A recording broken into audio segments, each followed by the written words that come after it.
আপনি জানেন যে আমরা যখন যে কাজটা করি সেখানে কিছু পরিবেশ নষ্ট হয় বা নোংরা হয়, আবর্জনা হয়।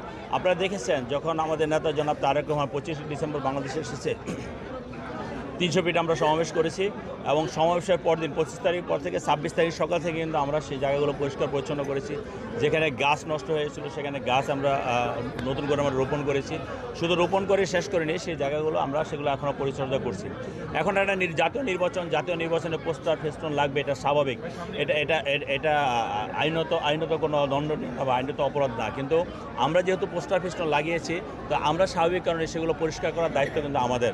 কারণ এই পরিবেশটা যদি নষ্ট হয়, মানুষ যদি সেগুলোর জন্য কষ্ট পায়, তাহলে সে দায়িত্ব আমাদের নিতে হবে। এবং সেই দায়বদ্ধতা থেকেই কিন্তু যেহেতু এই পোস্টার ফেস্টুন আমার এবং আমার কর্মীরা লাগিয়েছে বা আমি আমার প্রয়োজনে লাগিয়েছি, এখন আবার জনগণের প্রয়োজনে আমি সেগুলো রিমুভ করব। এবং পরিবেশটা যাতে কোনোভাবে নোংরা না হয়, পরিবেশটা যাতে কোনো রকম দূষণ না হয়, সেদিকে দৃষ্টি রেখে আমি এই কাজগুলো করবো ইনশাল্লাহ। নেতাকর্মীদেরকে আগে নির্দেশনা দিয়েছি, সে নেতাকর্মী গতকালকে থেকে শুরু করেছে। আপনারা দেখেছেন। আমি আশা করি খুব অল্প সময়ের মধ্যে আমরা ঢাকা 18 সনকে পরিষ্কার পরিচ্ছন্ন করে ফেলতে পারবো। একটা প্রশ্ন যে আপনার ইচ্ছার সর্বপ্রথম কোন কাজটিতে আপনি হাত দেবেন? এখানে অনেক ধরনের প্রবলেমস আছে। ধরেন আমি যেটা বলতে চাই, মানুষ কি চায়? মানুষ সর্বপ্রথম নিরাপত্তা চায়।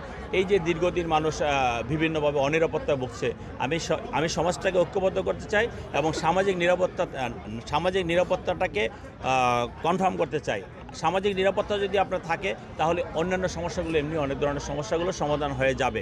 তো এখানে অনেক ধরনের সমস্যা আছে, যেমন যানজটের সমস্যা আছে, এখানে গ্যাসের সমস্যা আছে, এখানে আপনার মাদকের সমস্যা আছে। সমস্যার কিন্তু শেষ নাই।